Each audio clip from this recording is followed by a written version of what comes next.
Hello guys, तपाईहरुलाई स्वागत छ मेरो च्यानल हिडन म्याथमेटिक्स मा। आज म तपाईहरु नजिक एकदमै इम्पोर्टेन्ट क्वेशन सर्ट क्वेशन लिएर आएको छु। हजुरहरु भिडियोलाई स्किप नगरिकन प्रत्येक स्टेप ध्यानपूर्वक हेर्नु होला। यो क्वेशन एकजना स्टुडेन्टले मलाई पठाएको छ, त्यसकारण हजुरहरु प्रत्येक स्टेपलाई ध्यानपूर्वक हेर्नु होला। क्वेशन म बोर्डमा लेखिसकेको छु। क्वेशन रहेको छ, दुईटा क्वेशन मलाई पठाएको छ। ती मध्ये फर्स्ट क्वेशन पहिला हामी सोल्भ गरौँ। फर्स्ट क्वेशन रहेको छ, इन द गिवन फिगर, हाम्रो यो फिगरमा BE इक्वल टु EC, यो BE side equal to EC side छ, दुईटा इक्वल छ भन्नाले यो 10 सेन्टिमिटर छ भने यो पनि 10 सेन्टिमिटर हुन्छ। त्यसैले अर्को condition EF perpendicular to BC दिएछ। यो EF लाइन सेगमेन्ट BC मा 90 डिग्री को एंगल बनाएको छ भन्नाले यो ABCD को हाइट EF हो। हामीलाई फाइन्ड गर्नुपर्ने find the area of parallelogram ABCD। ABCD parallelogram area हामीलाई फाइन्ड गर्नुपर्ने छ। फाइन्ड गरौँ। सोलुसन यसमा पहिला हामी यो 16 सेन्टिमिटर AD छ भने यो BC पनि 16 सेन्टिमिटर नै हुन्छ। 16 लेखौं र FC इक्वल टु हामी x लेट गरौँ। यो FC को लेन्थ 1 सेन्टिमिटर हुनु बित्तिकै हाम्रो यो BF को लेन्थ हामीलाई भइहाल्छ 16 माइनस x। ल सोल्भ गरौँ। EF इक्वल टु पाइथागोरस थ्योरमबाट यो EF को साइड इक्वल टु भइहाल्छ हामीलाई root under 10 square minus BF के स्क्वायर, BF को स्क्वायर भइहाल्छ भन्नाले 16 माइनस x को स्क्वायर भइहाल्छ। लेखौँ इक्वल टु 10 को स्क्वायर भइहाल्यो 100 माइनस 16 को square minus 2 into 16 into x plus x square भइहाल्छ। सोल्भ गरौँ। 100 माइनस 16 का कति भइहाल्छ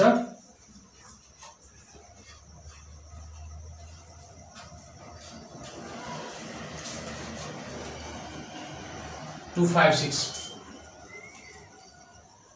minus minus plus 16 into 2 32 minus plus minus x square भइहाल्छ।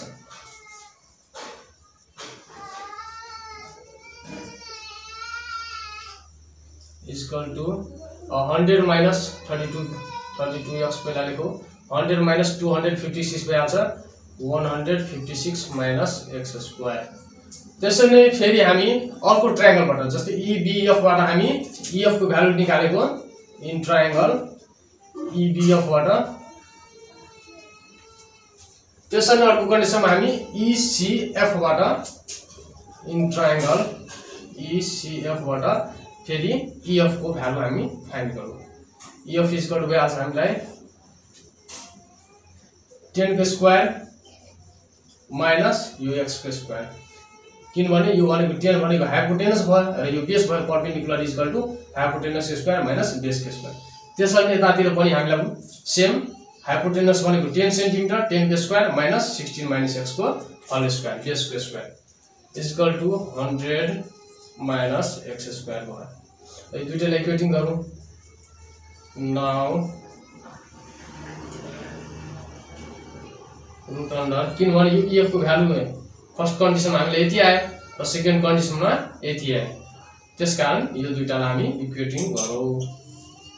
32x minus 156 minus x square equal to 100 minus x square.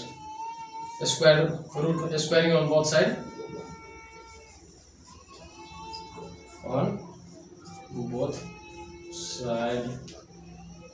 भइहाल्छ। हामीलाई स्क्वायर गर्नु बित्तिकै रुट हटिहाल्छ 32x minus 156 minus x square को होल स्क्वायर हुन्छ। Square root cancel equal to 100 minus x square को whole square, square root cancel 32x minus 156 minus x square equal to 100 minus x square. यो minus x square cancel भयो 32x equal two 100 यो 156 लाई 30 लगो 32x equal two 256 भइहाल्छ 100 plus 156 भनेको 256 और x equal two हामीलाई आयो 256 डिवाइडेड बाइ 32 हामीलाई भइहाल्छ डिवाइड गरौँ 256 divided by 32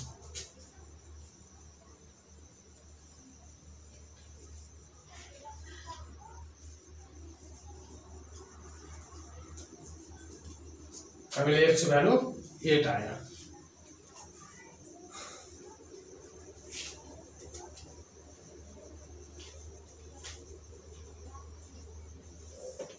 अब x को भ्यालु 8 आउने बित्तिकै हामीलाई भइहाल्छ bf को भ्यालु यहाँबाट हामी अब ef फाइन्ड गरौँ ef इक्वल टु हामीलाई भइहाल्छ यो हाइट इक्वल टु हाइट हो ef भनेको हाइट हो ef हामी यहाँ निकालिसकेका छौँ ef equal to √10 square minus x square भन्नाले √100 माइनस x चाहे यहाँ x को भ्यालु पुट गरौँ चाहे यहाँ x को भ्यालु पुट गरौँ जहाँ पुट गरे पनि हामीलाई हाइट एउटै आउँछ सेमै आउँछ हामी ef मा f equal to √100 minus x square मा f x को भ्यालु पुट गरौँ त भइहाल्छ ef equal to 100 minus x square छ therefore 100 माइनस x भनेको हामीलाई आयो 8 सेन्टिमिटर 8 को स्क्वायर 100 माइनस 64 हामीलाई भइहाल्छ 6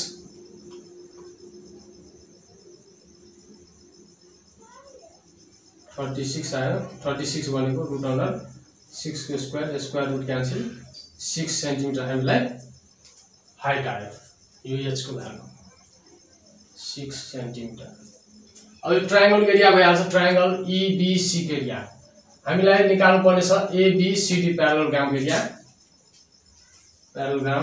ABCD को एरिया इक्वल टु भइहाल्छ 2 इन्टु ट्रायंगल EBC को एरिया किनभने हामीलाई थ्योरम थाहा छ triangle and parallelogram standing on the same base between parallel line reason लेखो being triangle and parallelogram standing on the same base BC between parallels line AD and BC मा छ त्यसकारण area of parallelogram equal to twice of area of triangle भयो अब 2 into triangle को area हामीलाई थाहा छ 1/2 बेस इन्टु हाइट बेस भनेको BC भयो हाइट भनेको EF यो 2 क्यान्सल भयो BC इन्टु EF या कि हामी डाइरेक्ट पनि निकाल्न सक्थ्यौ सिधै area of parallelogram equal to base into height गरेर किनभने हामीलाई बेस थाहा छ हाइट आयो बेस आयो हामीलाई BC 16 सेन्टिमिटर छ र हामीले हाइट फाइन्ड गरेको यहाँबाट height x equal to height EF equal to हामीलाई 6 सेन्टिमिटर छ 16 6 96 cm स्क्वायर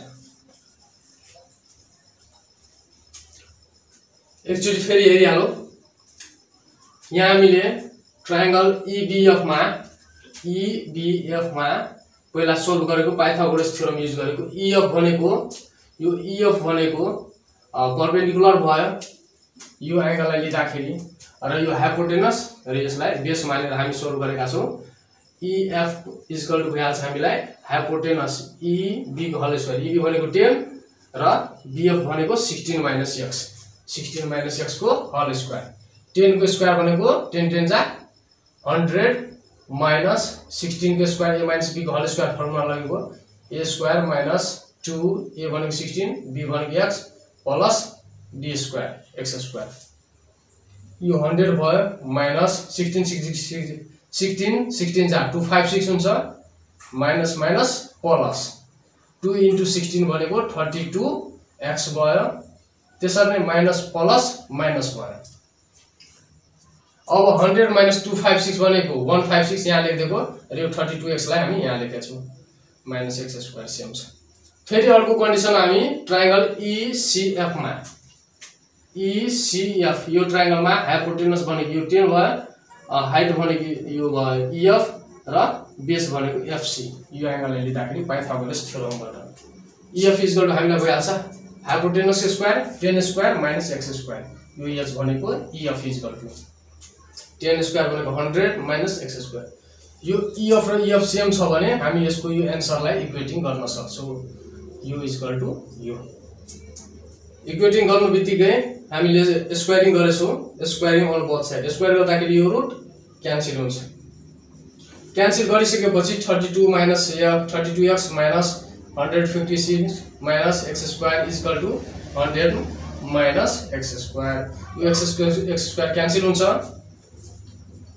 अनि त्यसपछि 32x भयो हाम्रो यो 156 लाई यतातिर लाँदाखेरि राइट साइडमा माइनस 156 भनेको प्लस 156 हुन्छ यो 100 मा जोडियो 100 प्लस 156 भनेको 256 256 अब डिवाइडेड बाइ 32 हामीलाई x को भ्यालु 8 आयो 8 आउनु बित्तिकै हामीले अर्को हाइट निकाल्नु पर्ने छ EF भनेको यहाँ हाइट हो र हाइट हामीले EF यसमा पुट गरे पनि हामीलाई त्यतिकै सेम आउँछ हाइट र यसमा पुट गरे पनि हामीलाई सेमै आउँछ किनभने यो पनि EF इक्वल टु फर्स्ट कन्डिसनबाट यति आयो हामीलाई र सेकेन्ड कन्डिसनमा EF equal to √100 minus x square हामीले यसमा किन पुट गरेको यसमा हामीलाई सर्ट हुन्छ त्यसकारण हामीले x को भ्यालु यो सेकेन्ड कन्डिसनमा पुट गरेका छौं 100 माइनस x स्क्वायर x को भ्यालु भयो 8 को स्क्वायर भनेको 8 8 जा 64 100 माइनस 64 36 36 भनेको 6 को square square root cancel 6 centimetre यो एउटा हाम्रो कन्डिसन भयो र अर्को कन्डिसनबाट पनि हामी प्रुफ गर्न सक्छौं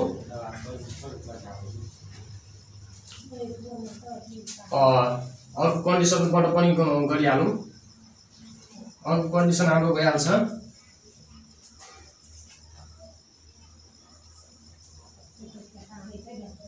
एरिया अफ प्याराबोला ABCD भनेको बेस इन्टु हाइट बेस भनेको BC इन्टु हाइट भनेको EF बेस हामीलाई 16 आयो हाइट हामीलाई कति आछ 6 1660 जा 96 cm स्क्वायर हजुरहरुलाई जुन प्रोसेस इजी लाग्छ त्यही प्रोसेसबाट गर्नु होला यो लास्टमा मात्रै अलिकति चेन्ज गर्नुपर्ने हुन्छ बाकी चाहिँ सेमै रहन्छ अब यो क्वेशन हामीलाई भइहाल्यो अर्को क्वेशन पनि सोल्भ गरौँ अर्को क्वेशन हामीलाई दिएछ इन द गिवन फिगर यो हाम्रो फिगरमा AB इज अ डायमिटर यो AB भनेको डायमिटर हो जहाँ ADC यो एंगल 110 डिग्री दिएको छ हामीलाई फाइन्ड गर्नुपर्ने छ COB भनेको यो एंगल x यसमा कन्डक्सन गरौँ C र B लाई जोइन गरौँ सोलुसन सोल्भ गरौँ कन्स्ट्रक्सन जोइनिङ BC अब जोइन गरिसकेपछि हाम्रो ABCD भनेको साइक्लिक क्वाड्रेटर भयो angle D plus angle B equal to 180 degree being ABCD is a cyclic quadrilateral ABCD हाम्रो साइक्लिक क्वाड्रेटर भयो त्यसकारण अब एंगल B इक्वल D को भ्यालु हामीले दिएछ 110 plus angle B equal to 180 B equal to भइहाल्छ 180 minus 110 angle B को value आयो 70 डिग्री यो एंगल 70 डिग्री आउनु बित्तिकै यो भनेको रेडियस हो OB र OC यो एंगल C पनि हामीलाई भइहाल्छ 17 किनभने यो OBC भनेको आइसोसेलेस भयो angle C equal to angle B reason हो being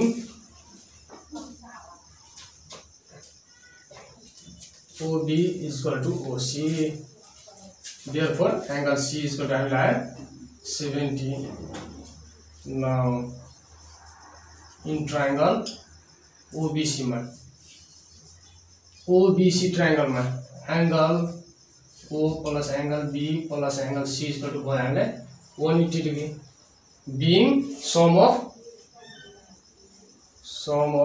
interior angle of triangle is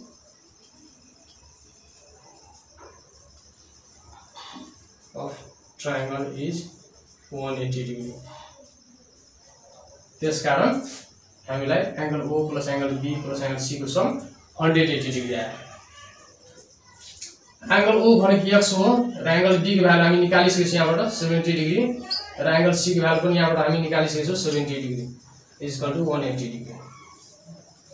X is plus 140 is equal to 180. Therefore, x is equal to 180 minus 140 is equal to 40 degree. हाम्रो answer हो. फेरि एकचोटी हेरिहालौं. हामीले question दिएछ, यो question हामी construction गर्यौं. B र C लाई जोइन गरेको. जोइन गरिसकेपछि angle D plus angle B equal to 180 degree हुन्छ. यो एंगल D र एंगल B को सम 180 डिग्री हुन्छ किनभने ABCD हाम्रो साइक्लिक क्वाड्रेटर भयो. साइक्लिक क्वाड्रेटर हुनको लागि चारवटै ABCD चारवटै भर्टिसेस सर्कम्फरेन्स मा आउनु पर्यो. सर्कम्फरेन्स मा आउनु बित्तिकै ABCD भनेको साइक्लिक भइहाल्छ. अब त्यसपछि हामीलाई एंगल D को भ्यालु 110 दिएको छ र एंगल B को भ्यालु हामीले दिएको छैन. Equal to D plus B equal to 180 degree गरेको. अब B को भ्यालु यो 110 लाई यतातिर लगेर निकालौं. एंगल B इक्वल टु 180 यो 110 यतातिर गएपछि माइनस भइहाल्छ. 180 माइनस 110 B को भ्यालु हामीलाई आयो 70 डिग्री. त्यसरी नै angle C equal to B हुन्छ. यो angle C equal to angle B हुन्छ किनभने OB र OC सर्कलको रेडियस हो. अब रेडियस भएपछि यो ट्रायंगल भनेको आइसोसेलेस भयो. इक्वल साइड को अपोजिट एंगल पनि इक्वल हुन्छ. त्यसकारण हामीलाई एंगल C पनि 70 आयो. अब ट्रायंगल OBC मा यो ट्रायंगल OBC मा angle O plus B plus C equal to 180 degree हुन्छ किनभने sum of interior angle of triangle is 180 degree. हामी यहाँ रिजल्ट पनि लेखिसकेको छौं. Angle O plus angle B plus angle C equal to 180 degree. Angle O को value x छ. x भयो. एंगल B को भ्यालु यहाँबाट हामी लेखिसकेका छौं 70 डिग्री र C को भ्यालु यहाँबाट 70 डिग्री इक्वल टु 180 डिग्री. अब x भयो 70 प्लस 70 140 इक्वल टु 180. 180 यो 140 लाई तातिर राइट साइडमा लगेपछि माइनस 140 हुन्छ. अब 180 बाट 140 लाई सब्ट्र्याक्ट गरौँ. 180 माइनस 140 भनेको 40 डिग्री हाम्रो आन्सर भयो.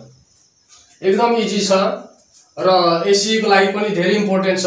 हजुरहरु प्र्याक्टिस गर्नु होला र हजुरहरुलाई मेरो च्यानल हिडन म्याथमेटिक्स कस्तो लागिरहेछ, च्यानलबाट केही सहयोग मिलिरहेछ भने च्यानललाई लाइक, शेयर र सब्स्क्राइब गर्नु होला र अझै यस्तै क्वेशनहरु पनि सेन्ड गर्नलाई नबिर्सिनु होला. आजलाई यतिकै. हस्त.